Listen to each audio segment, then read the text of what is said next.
foli ni waleɲuman dɔn an b'o ta ko o ɲɛsin aw bɛɛ lajɛlen ma ni waati na fɛn fɛn bɛ ka an lajɛ Shirifila kan jamana in kɔnɔ jamana in kɔ kan aw bisimila jamu kan kɛrɛnkɛrɛnnen kɛnɛ kan i n'a fɔ sango san aw b'a kalama cogoya mun na ka kɛ ni an filɛ nin ye kaloba min kɔnɔna na n'o ye mawuludu kalo ye groupement o min ɲɛmaaba ye an fana karamɔgɔ Aseyidi Seku Usumani Madani Hayidara u bɛ fara ɲɔgɔn kan ka mawuludu lancement kɛ ni ka tila ka mawuludu a thème di ka kɛ ni ɲinanta ye ala sɔnna ma a baaraw bɛɛ lajɛlen kɛra ka bɛn utikalo tile 19 ma san 2026 a kɛra Bamakɔ Sɛbɛnninkɔrɔ an karamɔgɔ ka jabala min bɛ yen nɔ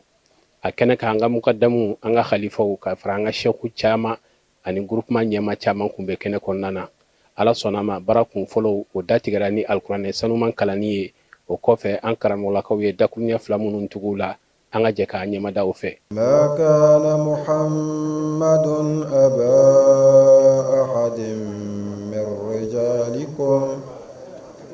walakin rasulallahi wa khataman nabiyyin wa kana Allahu bikulli shay'in alima يا أيها الذين آمنوا اذكروا الله ذكرا كثيرا وسبحوه بكرة وأصيلا هو الذي يصلي عليكم وملائكته ليخرجكم من الظلمات إلى النور وكان بالمؤمنين رحيما تحيتهم يوم يلقونه سلام وأعد لهم عذابا أليما وأعد لهم أجرا كريما يا أيها النبي إنا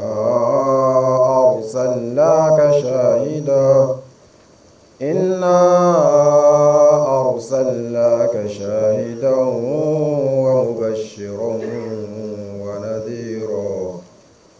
وداعيا إلى الله بإذنه وسراجا منيرا وبشر المؤمنين بأن لهم من الله فضلا كبيرا ولا تطع الكافرين والمنافقين ودع أذاهم وتوكل على الله وكفى بالله وكيلا صدق الله العظيم. موبيلا جلين فسلم يفودي كان السلام عليكم ورحمة الله تعالى وبركاته. Avec comment nous voitina groupement des leaders spirituels musulmans du Mali au bureau national Tola na ñemoya kalfale membi a Seydi Cherif Ousmane Madani Haidara a secrétaire général ya o be Muhammad Maki Badi Bulu anga ñemogo ba a Seydi Cherif Ousmane Madani Haidara ako nana nin kene min sigilen filɛ nin ye ko k'a naba bɛɛ lajɛlen fo kɛrɛnkɛrɛnnenya la groupement yɛrɛ ko k'an ka ɲɛmɔgɔ fo k'a wale ɲuman dɔn k'a barikada munna ale de kɛra sababu ye mawuludu thème san o san ka se k'a labɛn k'a di silamɛw ma u ka nafa sɔrɔ ni a ye san o san n'o baara min bɛ kɛ ni thème bɛ di ɲina an farala ɲɔgɔn kan ka jateminɛ kɛ groupement tɔgɔ la ko an ka ɲɛmɔgɔ a Seydi Cherif Ousmane Madani Haidara n'o ye groupement kɛ ɲɛmɔgɔ ye ale yɛrɛ sɔnna ɲina ka hakilina dɔ ta o hakilina kɛra jumɛn ye ko de ye silamɛ bɛɛ lajɛlen ka fara ɲɔgɔn kan i ye sunamɔgɔ ye i ye tijaniya ye i ye kadiriya ye i ye shaziliya ye i ye shi'a ye i ye hamawiya ye i kɔni ko la ilaha illallah muhammadu rasulullah sallallahu alaihi wasallam ko an bɛɛ lajɛlen ka fara ɲɔgɔn kan an ka don da kelen fɛ ka bɔ da kelen fɛ an ka yafa ɲɔgɔn ma ka koto ɲɔgɔn ta la an ka bɛn silamɛya bɛ bɛnbaliya kasi jugu min na an ka jamana kɔnɔ ko an ka kɛ sababu ye ko k'o ɲɛji cɛ a y'o ŋaniya ɲumanya min ta ka silamɛya sɛgɛrɛ an ka jamana in kɔnɔ yan ala sɔnna wele bilala silamɛw ma silamɛw ye welekan jaabi u fana sɔnna a don palais de la culture la bɛɛ ye ɲɔgɔn sɔrɔ yen ka palais fa fo kɛnɛ ma an b'a fo la ka waleɲuman dɔn k'a barikada o de kama ɲinan tɛ an y'a kɛ bɛn ani kelenya kan groupement tilala ko k'a fɔ président ɲɛna k'a fɔ ɲɛmɔgɔ ɲɛna ko i ye nin hakilina in min ta ka ɲɛsin silamɛw ma ka ɲɛsin jamana in ma ko an b'i kɔ a la wa an b'i dɛmɛ a la fo ka taa fɔ ko min kɛra o de kama u y'a thème kɛ nin ye thème tɛ dɔwɛrɛ ye ko wala tanazaw fatafshalu wa tazhaba rihukum wasbiru inna allaha ma'a sabirina sadaqallahu alazim ko an kana ɲɔgɔn sama silamɛya diinɛ in nɔfɛ an kelen ko bɛ k'a fɔ la ilaha illallah muhammadu rasulullah sallallahu alaihi wasallam an kelen ka ɲɔgɔn minɛ ala ka juruba kelen na an kana sɔn ka ɲɔgɔn sama tuguni diinɛ in nɔfɛ ko n'an ye ɲɔgɔn sama an bɛna fara ko n'an fara ko an kasa duman min bɛ an nɔfɛ o kasa duman in bɛ taa ni kasa duman taara bɛnbaliya kasa goman bɛ na ka ɲugu ɲɔgɔn na o kasa goman bɛ na kɛlɛ kasa goman bɛ na farafarali kasa goman bɛ na n'o dun kɛra dun silamɛya bɛ malo silamɛya bɛ sigi a sentabara kɔnɔ o de kosɔn ala ko an ka sabali ale faralen bɛ an kan a faralen bɛ sabali jɔnw kan an ka sabali ɲɔgɔn kɔrɔ bɛɛ k'a ta kɛ maa si kana maa si fa nɛni maa si kana maa si ba nɛni maa si kana maa si buruja parce que ala kira y'o fɔ an ɲɛna sallallahu alaihi wasallam a ko laysa al-mu'minu bit-ta'an wala la'an wala al-fahish wala al-bazi ala kira ko ten ko mumini yɛrɛ a tɛ kɛ laysa al-mu'minu bit-ta'an a tɛ kɛ maa ye maa min bɛ mɔgɔw nɛni ka mɔgɔw jogi n'a nɛ ye ko mumini tɛ k'o ye ka mɔgɔw nɛni fo ka taa jogi i nɛ ka kɛ sababu ye ka mɔgɔ jogi a sigi o sigi fa k'a dawolo k'i ala mun de bɛ nin kɛlɛ fa ala i de fɔ ne ma ko mumini tɛ k'o ye mumini tɛ kɛ tiɲɛnikɛla ye mumini tɛ kɛ dagalikɛla jugu ye wa a tɛ kɛ maalankolon ye a tɛ kɛ molobali ye ala kɛra ye nin fɔ an ɲɛna sallallahu alaihi wasallam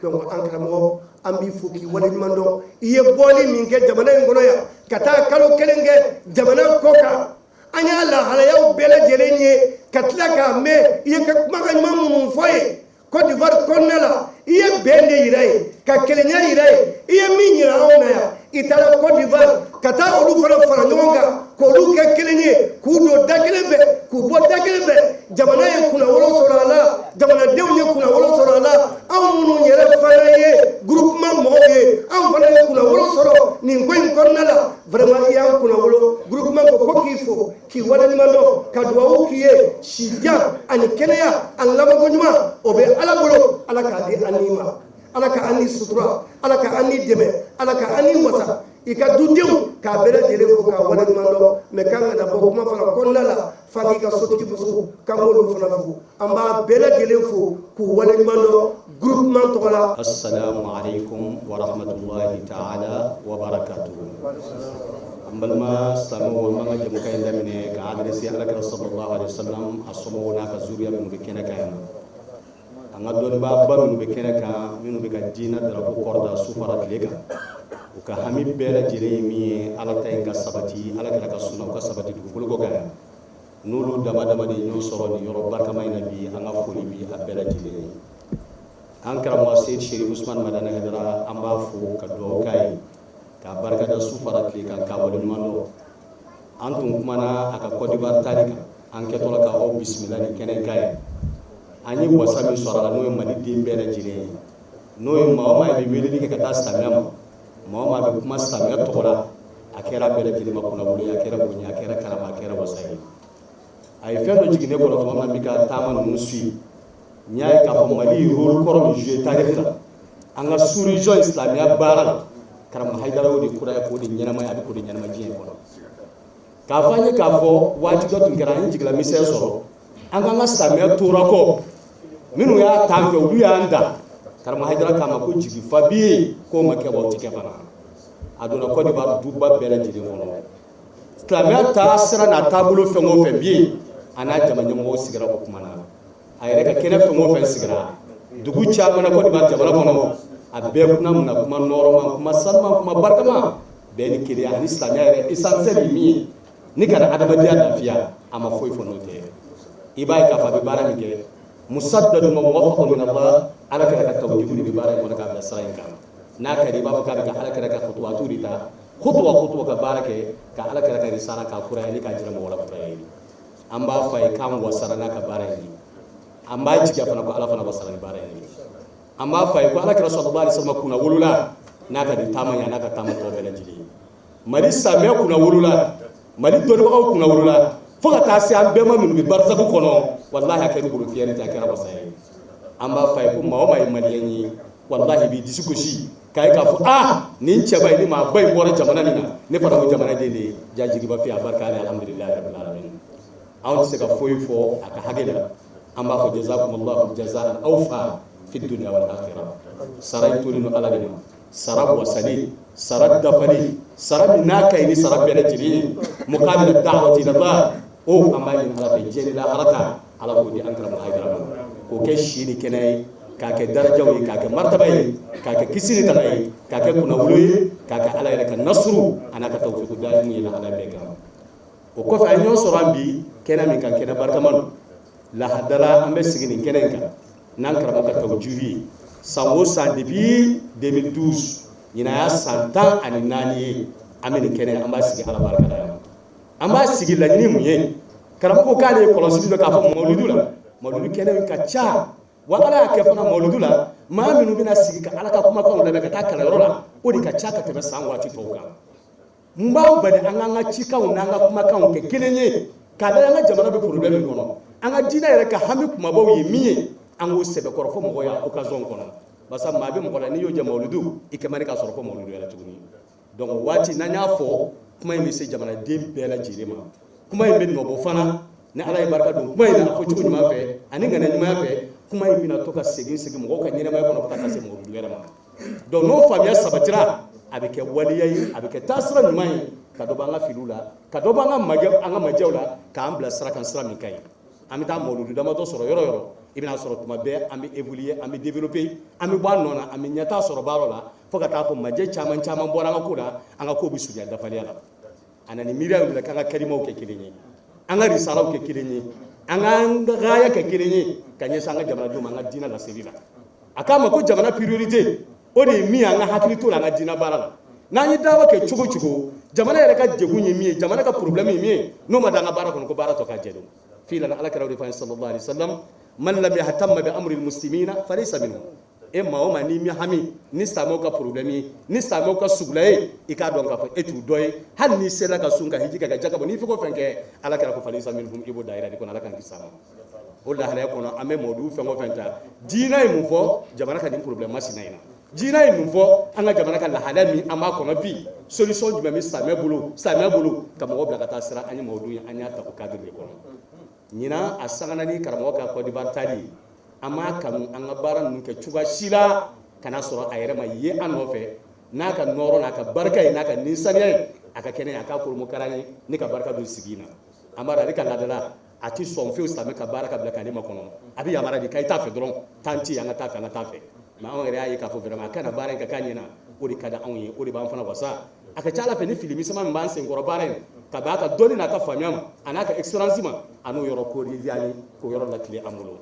an b'a fɔ a ye k'a ka bisimila a ye nali min kɛ ala k'a kɛ jamana ma hɛrɛ ye ala ka k'a yɛrɛ ma hɛrɛ ye k'a kɛ denbaya bɛɛ ma hɛrɛ ye k'a kɛ mali silamɛ bɛɛ ma hɛrɛ ye khasatan an minnu y'a ka kalandenw ye an y'a ka denmisɛn n'a ka jɛɲɔgɔnw ye an minnu ka sɔrɔ ala ka tɛmɛ mɔgɔ tɔw kan an b'a fɔ ala k'a kɛ bɛɛ lajɛlen ma hɛrɛ ye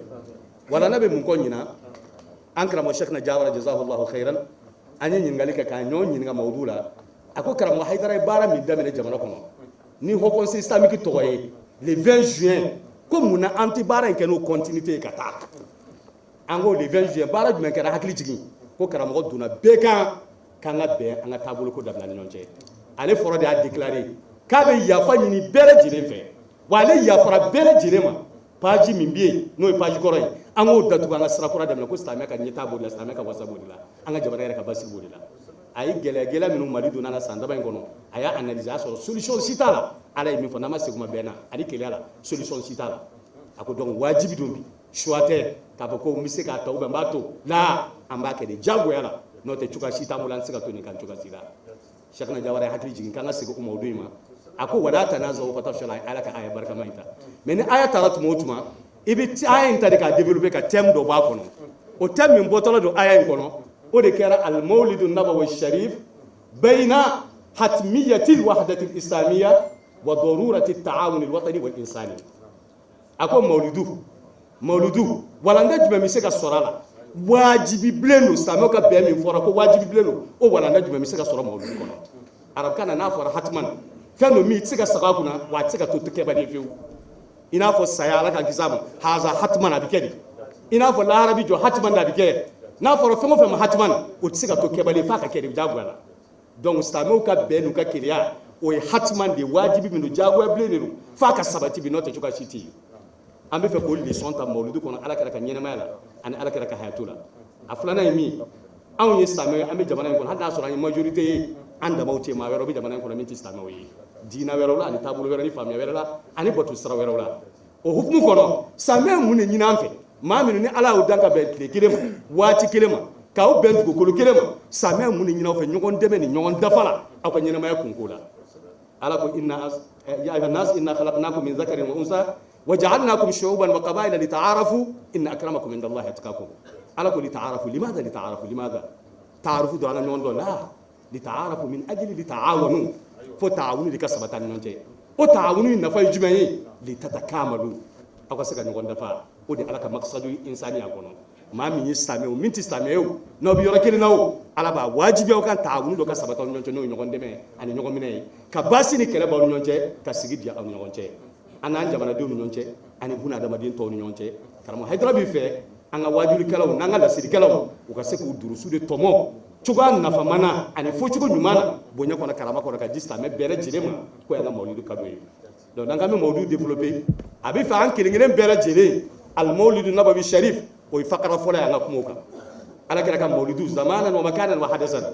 ana ala kira ka sifatu anaka akhlaqiyatu anaka sira amisaka min fo bakur bala angofo anani risala me no ibada no aqida no muamala no akhlaqi anga sura di samere kan sura amma o kofe aka sira ko na maziju min be min bi wahda ira ko fo min al-qur'an wa min as-sunnah qawliyan dala folila ani amaliyan waliyan pratique fanana anga sinsi o yoro fana kan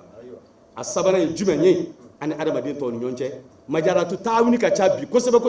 adamadiya kono anga alakara kan namazijuta ma ghairi muslimin anga se ko fana da kenaka ko ni da alakara sallallahu alaihi wasallam ka sunai ni da ka sirai ni da to fana ayi mo so ka do dina ina ni no ga kana so gela ba makala nan kuma no ko bele jele da yini mu an ko li salihi as-silm al-ijtimai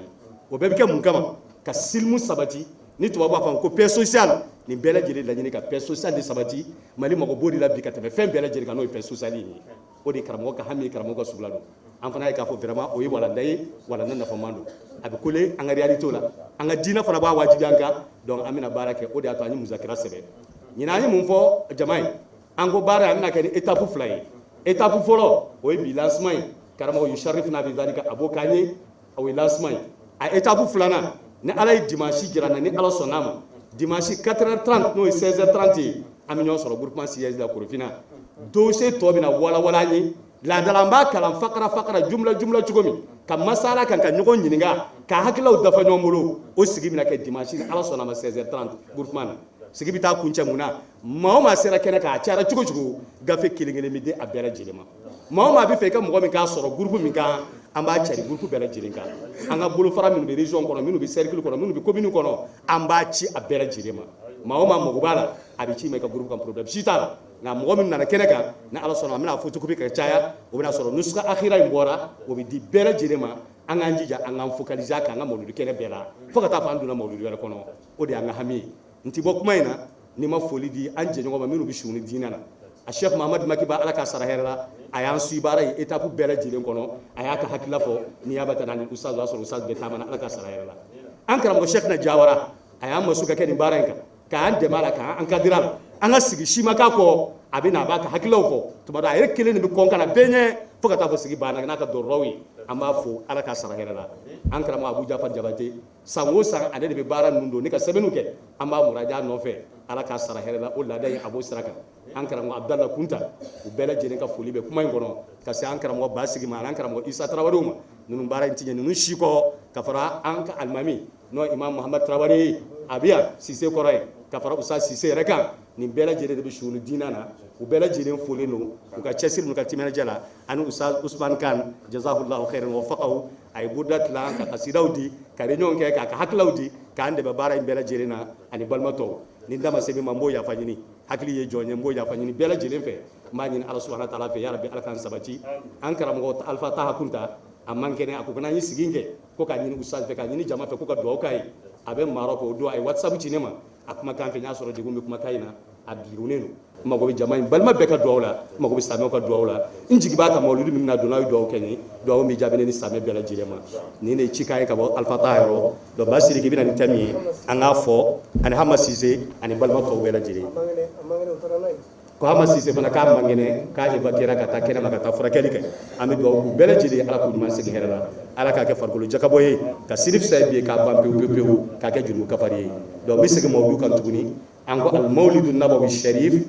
bayna hatmiyati al-wahdati al-islamiyati wa darurati at-ta'awuni al-watani wal-insani al-mawlidu nabawi sharif bayna hatmiyati al-wahdati al-islamiyya wa darurati at-ta'awuni al-insani wal-watani li-salih as-silmi al-ijtimai. Français la ko que la naissance des saints prophètes entre l'impératif de l'unité islamique et la nécessité de la coopération nationale et humaine. La naissance des saints prophètes sallallahu alayhi wa sallam entre l'impératif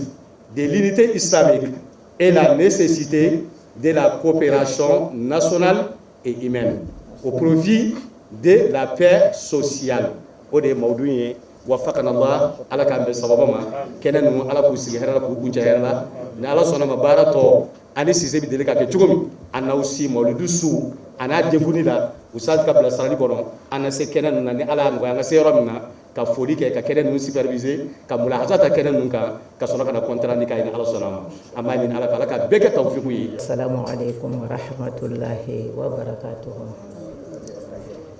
An bɛ masa in tanu k'a waleɲuman dɔn. An b'a fɔ alhamdulillahi rabbil alamin. Alhamdulillahi allazi ja'alana min alfaizin. An bɛ masa in tanu k'a waleɲuman dɔn. Ala min ye anw kɛ ne niyɔrɔba tigi ye. Parce que niyɔrɔba tigi o de b'i yɛrɛ ye nin kɛnɛ in na nin jama sanuman cɛ la. An b'a fɔ ala ye k'a ni ce. K'an karamɔgɔw fo u ka kɔnɔna jɛlenya la. Nin thème ɲumanba in tali la.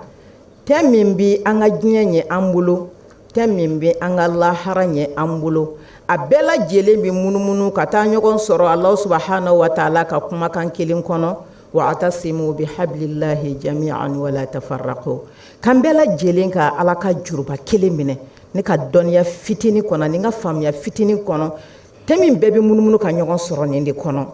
Wa an muso kuma dira ma muso tɔgɔ la. Muso an jɔyɔrɔ ka bon nin thème in baara la kosɛbɛ. An jɔyɔrɔ ka bon a la kosɛbɛ. N'an ye Allah subhanahu wa ta'ala ka aya dɔ lajɛ. Wa min ayatihi an khalaqa lakum min anfusikum azwajan litaskunu ilayha. Ala ko k'ale ka kabako dɔ ye a ye aw furu ɲɔgɔn dan ka bɔ aw la n'o ye furumuso ye. Ala ko k'a y'o kɛ mun kama cɛw ka se ka hakili sigi ni basigi sɔrɔ ni muso ye. O tuma na madama nin jɔyɔrɔ ni Allah subhanahu wa ta'ala y'o di anw ma n'an k'an bɛ baara kɛ ni nin ye anw jɔyɔrɔ bɛ bonya nin ko in na kosɛbɛ. Cɛ minnu tɛ taabolo kelen na an ka musoya hakili ɲuman ala ye nin jɔyɔrɔba min d'an ma an bɛ se k'u kɛ ni u duskun ka ɲɔgɔn kanu u ka taama ɲɔgɔn fɛ u ka ɲɔgɔn kunkow kɛ an denw an de bɛ se k'a kɛ o tɛ taabolo kelen ye mais u ka ala ka nin juruba kelen minɛ an yɛrɛ musomanw an de bɛ se ka ɲɔgɔn bolo minɛ ka kɛ ni misaliya ye ka Allah subhanahu wa taala k'a ka nin ayaba in k'a baara an b'a fɔ an ka shekuba ye a Sheikh Sharif Usman Madani Haidara ko ala k'a n'a sara ale min y'i doliki bɔ k'a cɛsiri ka nin aya in waleya n'i bɛ fɛn kɛ dɔrɔn i b'a daminɛ i yɛrɛ de la fɔlɔ a y'a daminɛ a yɛrɛ la fɔlɔ maa o maa y'a kɛ ne na maa o maa y'a fɔ ne ma ni yafara bɛɛ lajɛlen na n y'a fɔ da la cogo min na a bɛ dusukun na ten wa an bɛɛ lajɛlen ka ɲɔgɔn yafa k'a ka dɔnni doliki da k'a ka bonya doliki da ka don duba bɛɛ kɔnɔ kelen kelen ka taa a suli bɛɛ lajɛlen ye ka yafa ɲini ka bɛn ɲini an b'a fɔ ko ala k'a sara a ka nin bonyaba in kɛli la ka bɔ kuma kɔnɔ ni fili min bɔra kuma kɔnɔ o ye dɔnni dɔgɔya ye ala k'a bɛn sababa ma ala ka mawludu kɛnɛw sigi hɛrɛ la ala k'a wili hɛrɛ la ala k'a kɛ ni ala ta ye ala k'a kɛ ni kira ta ye an ka mɔgɔkɔrɔbaw u ye bonya min sɔrɔ mawludu la u y'a sɔrɔ a la ni jogo min ye u y'a sɔrɔ a la ni kumakan ɲuman min ye u y'a sɔrɔ a la ni majigi min ye ala k'o ɲɔgɔn d'an ma an ka se k'a baara k'an ka kɛnɛ ninnu kɔnɔ u ye bonya min sɔrɔ ala k'a sɔrɔ an bolo ya rabbi sara belebeleba sarati min kɔfɛ o ye jannatul firdausi Allah taala k'o di an ma wassalamu alaikum wa rahmatullahi wa barakatuhu an bɛ ala fo ka ala wale ɲuman dɔn ka ala barikada an bɛ seli danfɛnw na fisɛmanti kan n'o de ye alakiraba muhamadi sallallahu alaihi wasallam a n'a so dunkew a n'a ka sahabaw ani maa o maa y'i sen da olu senda nɔ ɲuman na fo ka taa se alqiyama jɔdon ma ya rabbi ne n'aw ala k'an ye o jamakulu sanuma na an b'an ka foli daminɛ an fa ani an karamɔgɔ la a Seyid Sharif Usman Madani Haidara an b'a fo ka wale ɲuman dɔn ka barikada Dr. Hamza bɔra ka caman fɔ sisan k'a daminɛ Côte d'Ivoire ala barika la olu y'a suit réseau de fɛ ala barika la an kun bɛ kɛnɛ sanfɛ ani Sheikh Mama Famanta ani Sheikh Tidiane Touré ne dafɛjɛ ani groupement jeunesse maa caman an ye min ye o y'an wasa c'était une grande fierté national, international. Vraiment, b'an fa fo ka wale ɲuman dɔn a ka nin wulikajɔba in na a ka jamanaden ɲumanya la maliyɛnden bɛɛ nisɔndiyara ni a ye Côte d'Ivoire taama in na ka Côte d'Ivoire karamɔgɔw fana fo u ye bonyaba min ta k'an fa sɛgɛrɛ k'u fo wala k'u wale ɲuman dɔn a la k'u barikada a la a taara sen jɔ u la u fana nan'u sen barikamaw jɔ a la donc an b'u fo o la k'u wale ɲuman dɔn o la sherifo minnu bɛ kɛnɛ sanfɛ yan ka bɛɛ lajɛlen fo ka bɛɛ lajɛlen wale ɲuman dɔn an faw minnu bɛ yan alimami minnu bɛ yan an baw minnu bɛ yan ka bɛɛ lajɛlen fo groupement jeunesse tɔgɔ la ka maaw minnu ye nin baaraba in kɛ n'o ye an ka dɔnnibagabaw ye an faw ye k'a daminɛ Dr. Hamza Mayiga la ka na Sheikh Abu Jafar Jabate Sheikh Abdallah Kunta ani a tɔw bɛɛ lajɛlen k'u fo k'u waleɲuman dɔn nin thème in choisili la ni an fa ka jɛn ye o kuma thème ye thème ba ye an yɛrɛ y'a ye sisan an bɔra ka palais fa ni an fa ka welekan ye k'a fɔ an bɛɛ ka don da kelen fɛ ka bɔ da kelen fɛ a yɛrɛ wulila ka cɛsiriba kɛ ka taa don fo maaw minnu bɛ wele bi an ka jamana kɔnɔ ko sunnamaw ka taa f'u ka siège la bɛn ni keleya ɲinini kama o kuma an b'a fo la ka waleɲuman dɔn o la ka barikada o la ni thème tilala ka kɛ o ye alakira yɛrɛ ka sunna ye sallallahu alaihi wasallam an y'o ye alakira nɔw la kuranɛ kɔfɛ kuranɛ fɔra an ye sisan wala tanaza'u fatafshalu wa tazhaba rihukum kan kana fara n'an fara la dɔrɔn o kuma an fangaw bɛ ban an barikaw bɛ ban alakira ka hadisa dɔ fana bɛ yen Uqba bun Amir de b'o hadisa in lakale an ye hadisa in nana Bukhari ni Muslim bɛɛ lajɛlen kɔnɔ ko alakira ko sallallahu alaihi wasallam wallahi inni la akhsha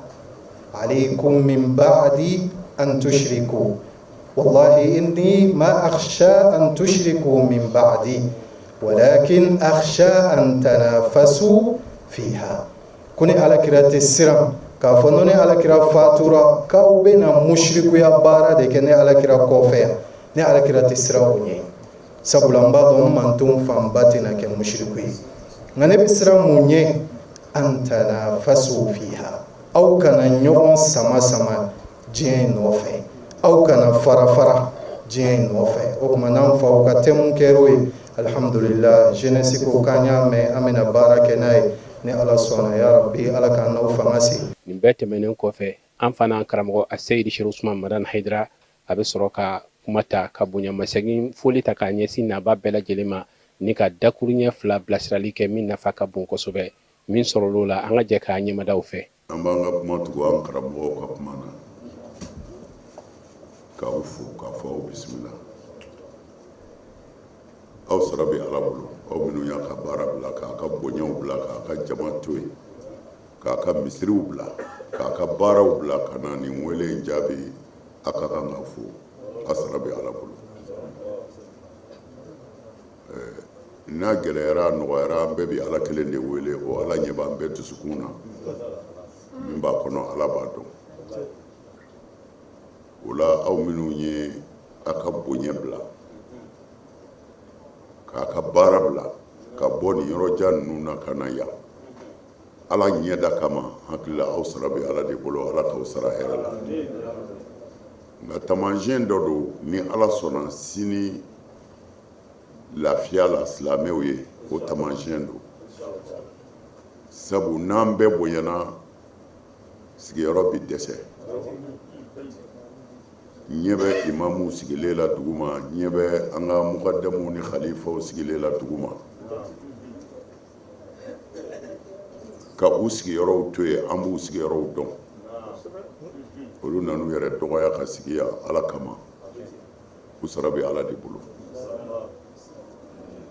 diinɛ in foyi tɛ se k'a taa ɲɛ ŋaniya kɔ ni ŋaniya tiɲɛna dɔrɔn diinɛ tiɲɛna o la an b'aw fo k'aw wale ɲuman dɔn an karamɔgɔ ninnu farala ɲɔgɔn kan ka mawudu min labɛn mawudu in diyara an ye an ɲɛna an bɛ fɛ an ka baara k'a ka tiɲɛ yɛrɛ la tiɲɛ baara in tɛ foyi ye fɔ mɔgɔ n'i ko i bɛ ala dɛmɛ ni jɔli de bɛ se k'a dɛmɛ i b'i jɔ ni sigili de b'a ɲɛ i b'i sigi ni dali b'a ɲɛ yɔrɔ min na ala kama i b'i da yen mɛ an ka da la an ka kɔlɔsi ninnu tɔgɔ wɛrɛ tɛ fɔ a la ala kɔ dɛ mɛ ala ɲɛ b'an yɛrɛ la a b'a dɔn an ye jɔn ye o la n b'a dɔn ala b'an sara n'an ŋaniyaw de ye wa dugawu ninnu bɛ jaabi ni ŋaniyaw de ye a ye min fɔ an bɛ cɛsiri yan don min na k'a fɔ an k'a lajɛ an ka jamana in kunna wolo diinɛ jamana mali don karamɔgɔ jamana kun ye yan ye a mɛnna bi tɛ tɔnbɔkutu bi yan de jɛnɛ bi yan de segu bi yan de kayi bi yan de a tɔgɔ ye di bananba bi yan de murujan bi yan de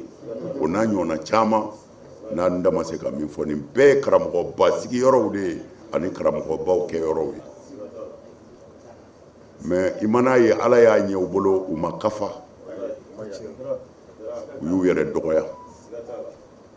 ɔ maa o maa mana kafa ala ɲɛ b'i dusukun na ala b'i dɔgɔya don dɔ la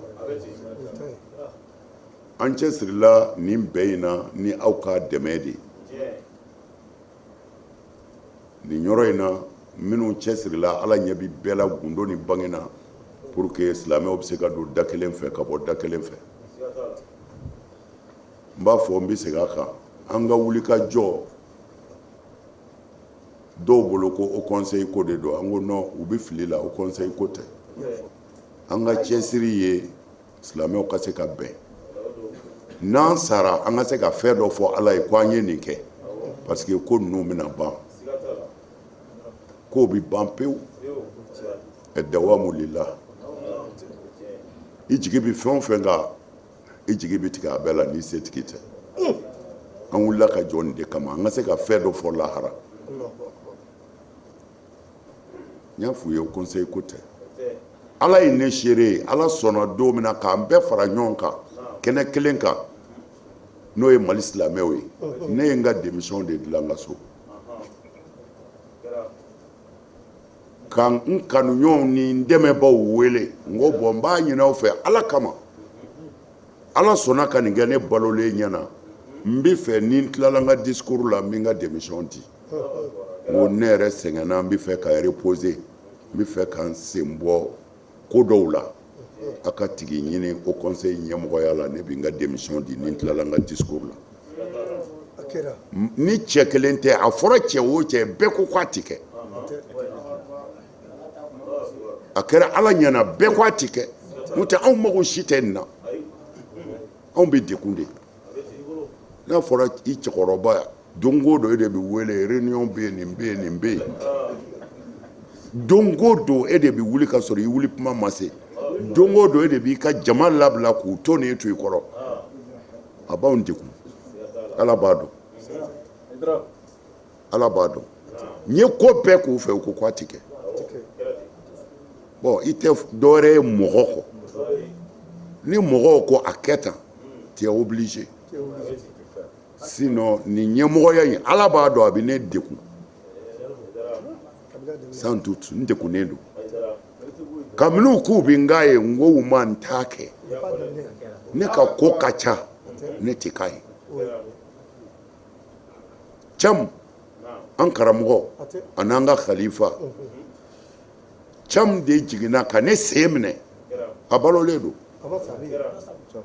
Cerno Hadi Cam ale de jiginna ka bɔ fauteuil kɔnɔ k'i sigi duguma ka ne sen minɛ ko Haidara i bi k'a ye ne kɛra o conseil ɲɛmɔgɔ ye ni mɔgɔw ka diyagoya de ye wa n ye n ka démission fana ta nin jɛkulu silamɛw ka bɛn don ka taa n'a ye n bolo kɛnɛ kan mais n y'a f'u ye u ma sɔn mais n taara n'a ye cɛ ko ma ko Haidara ko papier min b'i bolo a ko an b'a ɲini i fɛ ala kama i mɔkɛ kama ka n'a kuma fɔ an ye bɛn ɲini silamɛw ni ɲɔgɔn cɛ anw mago si tɛ ɲɛmɔgɔya la ala ye ne kɛ ɲɛmɔgɔ min ye o bɛ ne bɔ n bɛ ɲɛmɔgɔya jumɛn ɲini tuguni n bɛ mun ɲɛmɔgɔya ɲini n'a sɔrɔla o conseil ɲɛmɔgɔya ye fanga ɲɛmɔgɔya de ye anw mago tɛ fanga na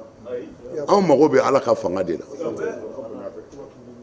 n'a bɛ mɔgɔ bonya anw mago tɛ o conseil ka bonya na anw mago bɛ ala ka bonya de la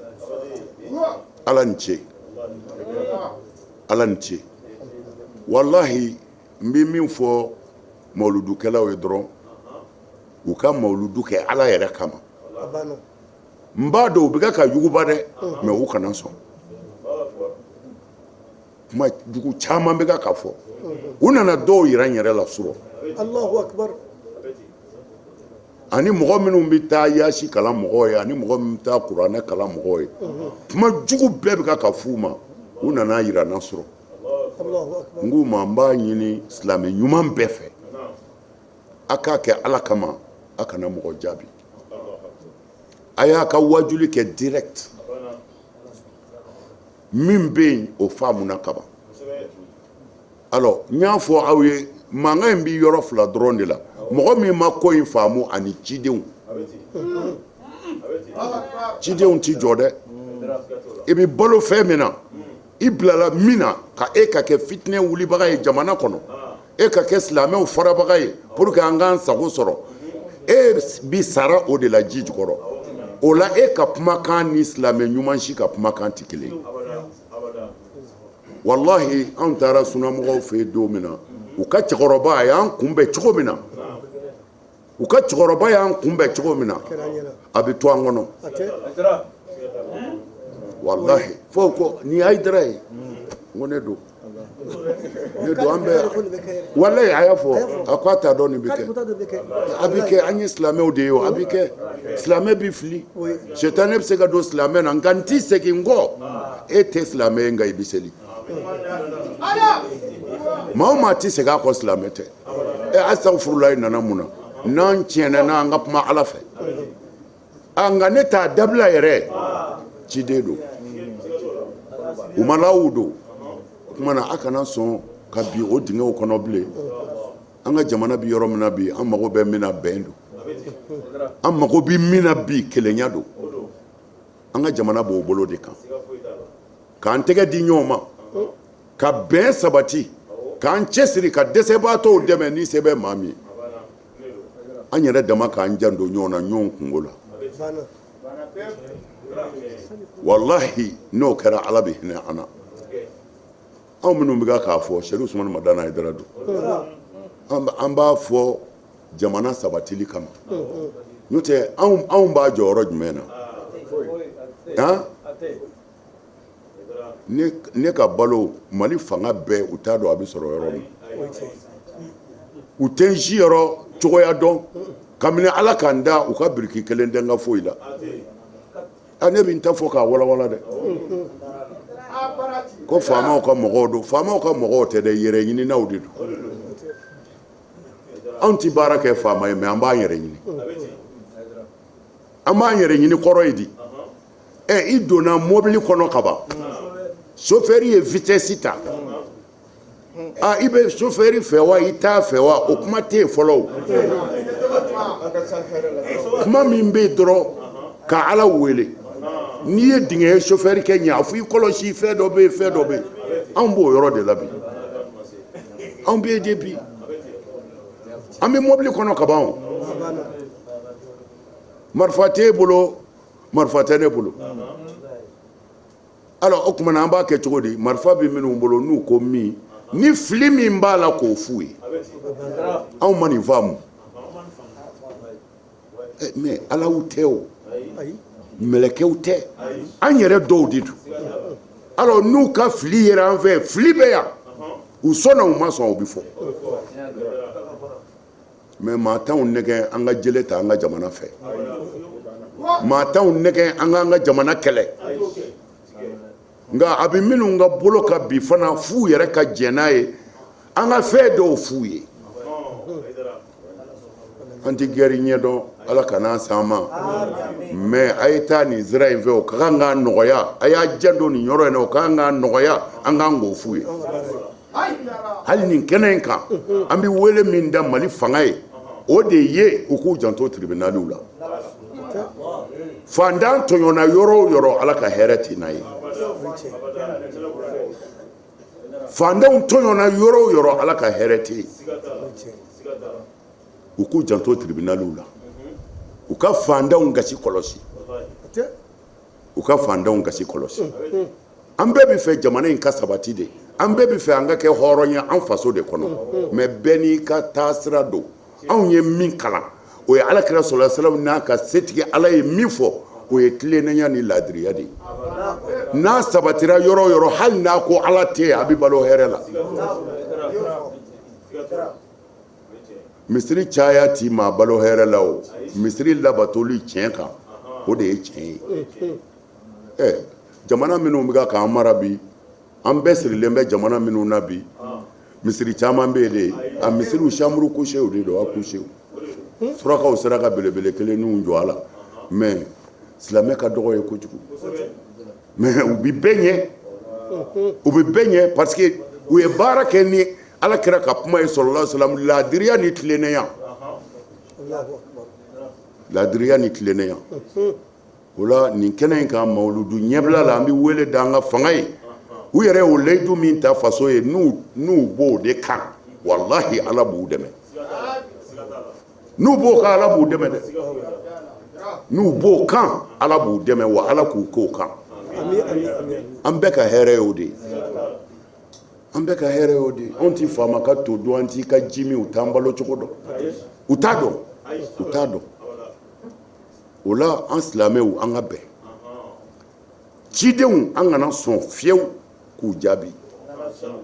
a b'a janto nin na mawuludu kɛyɔrɔw la a ye mawuludu kɛ direct a kana maa jaabi u bɛ ka manamanakan caman fɔ an y'a diinɛ in ta suraka minnu fɛ n'o ye arabu ye n'a bɛ k'o kalama arabu yɛrɛ bɛ ka min da ɲɔgɔn kan bi mawuludu ko la a ka bon hakili ma quoi u ye nabawi bɛɛ kafiriya bi ko mun na olu ko mawuludu ka kɛ u yɛrɛ ka suna kamalen caman u y'a bɛɛ bɔ diinɛ na bi arabuw fɛ yen bon o la mɔgɔ minnu bɛ yan n'u m'a faamu walima cidenw don a kana olu jaabi mais aradu o ye diinɛ taacogo ye kabini ala ka silamɛya da e b'a fɔ ta dɔ t'a faamu ten ko misɛnninw na o b'a ta fɔ o tɛ kɛlɛ ye yɔrɔ si n y'o bɛɛ fɔ k'o ban o mɔgɔ min an karamɔgɔ ko mawuludu ti bɛn ale y'a ka wajuli kɛ a ko non mawuludu ti bɛn han alakira m'a kɛ sahabaw m'a kɛ wa tabiunaw m'a kɛ o tuma na mawuludu ti bɛn a kan'a kɛ a ma ban ne ko a bi bɛn ne ko alakira y'a kɛ n ko parce que kira ye ntɛnɛn sun ko ale bangena ntɛnɛn n'i ko non ni kira sunna i yɛrɛ k'an ka sun de ayi mɛ farida tɛ o sira kan jagoya tɛ kɛ sun ye parce que alakira ka ɲɛnamaya bɛɛ kɔnɔ taafe de kun sirilen don a la anw ye kira sɔsɔ o la taafe t'anw na koyi bon sa an bɛ ɲɔgɔn jaabi k'a sɔrɔ ne m'i dɔgɔya k'a sɔrɔ e yɛrɛ ka tɔɔrɔ ma se ne ma n'o kɛra silamɛya bɛ to bɛn kɔnɔ an b'o de ɲini sunnamɔgɔw fɛ an b'o de ɲini taabolo wɛrɛ mɔgɔw fɛ an ka kɛ kelen ye ka ɲɔgɔn tɛgɛ minɛ o tɛ aradu bali mɛ a ka kɛ kɛcogo ɲuman na bil hikma kuranɛ y'o de ɲini an fɛ n'i bɛna ni dalu o dalu ye nan'a ye bil hikma wal mau'izatil hasan wajadiluhum hiya ahsan ala ko nani kuma ye fɔcogo ɲuman na n'a ma ɲɛ i ni kafiriw bɛ ɲɔgɔn sɔsɔ a y'a kɛ sɔsɔ ko ɲuman ye bɛɛ janwan silamɛ dama don ala ka hakili ɲuman d'an ma vraiment aw sara bɛ ala bolo ala de b'aw sara maa o maa n'i yɛrɛ dɔgɔya ala ye a b'i bonya nka n'i yanga ala b'i jigin ala k'aw sara mawuludu ala k'a jira an na hɛrɛ la an faso in ala k'a kɔlɔsi mali ala k'a kɔlɔsi ala kana jugu s'a la ala k'a taa sira ɲuman fɛ malidenw bɛ lafiya sira min kan ala ka mali bila o kan ala k'a n'aw dɛmɛ ala k'a n'aw wasa ala k'a n'aw kɔrɔta alhamdulilahi rabbil alamin n bɛ min fana fɔ a bɛɛ ka ala wele ji jukɔrɔ sanjiko la ayiwa an ka faamaw fana u k'u janto tɔɲɔli n'u o bɛ yɔrɔ o yɔrɔ k'o sɛgɛsɛgɛ k'o bɔ yen u k'o sɛgɛsɛgɛ dɛ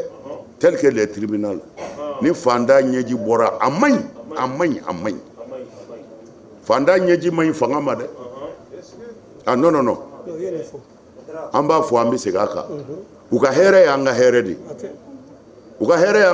dɛ o tuma na an bɛ hɛrɛ de ɲini n'u ye o tuma na min man ɲi n'anw ka dɔnni y'o ye n'anw b'o sira kan anw b'o f'u ye fanda tɔɲɔni man di ala ye hali ni kafiri don faamaw k'u ɲɛ yɛlɛ u k'o yɔrɔ jateminɛ kosɛbɛ u k'o yɔrɔ jateminɛ o fana b'u dɛmɛ parce que dɛmɛ bɛɛ ye ala ka dɛmɛ n'ala y'i dɛmɛ dɔrɔn a banna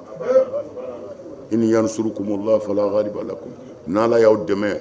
mɔgɔ si tɛ s'aw la o tuma na n m'a fɔ u ka kɛ silamɛ nka n'u ye baara kɛ ni tiɲɛ ye o ye ala ka sira de ye parce que mɔgɔw ma diinɛ ko faamu o diinɛ y'i ka conviction de i dara min na o de y'i ka diinɛ ye mais maaya yɛrɛ ala jan bɛ maaya la quoi ala bɛ maaya kɔlɔsi dɛ ala bɛ silamɛw kɔlɔsi tɛ dɛ ala bɛ maaya de kɔlɔsi chrétien yahudiya n'importe qui n'i ye adamaden ye ala ka kɔlɔsi b'a bɛɛ kan n'i y'a fɛn o fɛn tɔɲɔ i b'a ye ka kɔn silamɛya ɲɛ maaya bɛ yen maaya de y'an kɛ silamɛ ye o tuma na n'i kɛra silamɛ ye kana ɲinɛ maaya kɔ bɛɛ an ka hinɛ bɛɛ la an ka bɛɛ mara la ikraha fi din o b'a bɔ wa fana ala y'a fɔ an ye kuranɛ kɔnɔ ale ala t'an jalaki fiyewu minnu k'u tɛ silamɛ ye ko an ka u tabiriru ka hɛrɛ k'u ye k'an janto u la n'u ka tɔɔrɔ tɛ se silamɛya ma o b'an ka kuranɛ kɔnɔ ye o tuma na kelenya de don n'an ye ɲɔgɔn minɛ ala b'an dɛmɛ musa dɛsɛra firawunɛ na munna parce que firawunɛ n'a ko min a ka mɔgɔw sɔnna n'a ko a y'a kɛ tan u ma janfa fiyewu ala fana y'u dɛmɛ parce que ala ko ale ka dɛmɛ bɛ maa o maa diɲɛna n'a bɛnna ni ala b'a dɛmɛ hali n'a ye kafiri ye musa ye ala wele ko n bɛ ka kafiri kɛlɛ masa la a ko tiɲɛ don a ko fila de bɛ yen ni ala y'a ta n yɛrɛ kan a fɔlɔ ye min ye firawunɛ ka mɔgɔw bɛnnen don ka bɛn to yɔrɔ la ni ala t'i labilali kɛ a filanan firawunɛ ye dugaden ye a yɛrɛ de bɛ taa dumuni sigi a ba kɔrɔ maa o maa y'i bangebaa barika ɲini ne t'i labila musa ye ala wele ni ala tɔgɔ yɛrɛ yɛrɛ ye ala sɔnna o dugujɛ firawunɛ n'a ba ka dumuni di ɲɔgɔn ma o kisa ka jan Firawuna y'a da ba ɲɛ ka fɔ k'a bi o tile 3 de Ala y'a labila a tora ji la kuma na ni bɛn bi yɔrɔ yɔrɔ hali n'a ye kafiriw ye Ala b'aw dɛmɛ dugaden maa o maa y'i bangebaa barika ɲini kana siran se tɛ k'i la n ka kuma janyana bi yafa ma n b'a ɲini Ala fɛ Ala k'a n'aw dɛmɛ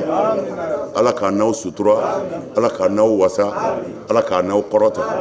mais nin kɛnɛ in kan n bi foli kɛ aw bɛɛ tɔgɔ la an balima ivoiriyɛnw ye ivoiriyɛnw u sara bɛ Ala bolo u ka karamɔgɔ bɛɛ u ka alimami bɛɛ suna misiri tɛ yen tasawufu misiri tɛ yen juma o juma nin bɛɛ bɛ dugawu kɛ Mali ye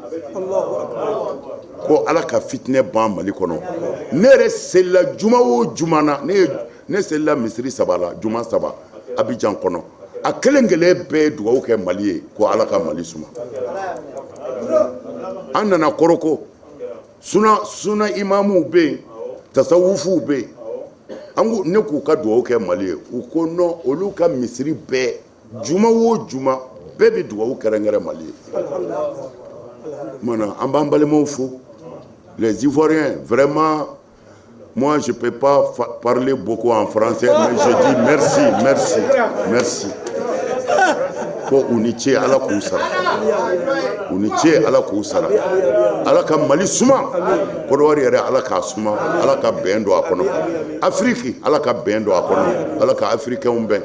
Ala ka tɔɔrɔ bɔ Afrique Ala k'an sago d'an ma salamu alaikum wa rahmatullahi ta'ala wa barakatuh ربنا لا تؤاخذنا إن نسينا أو أخطأنا ربنا ولا تحمل علينا إصرا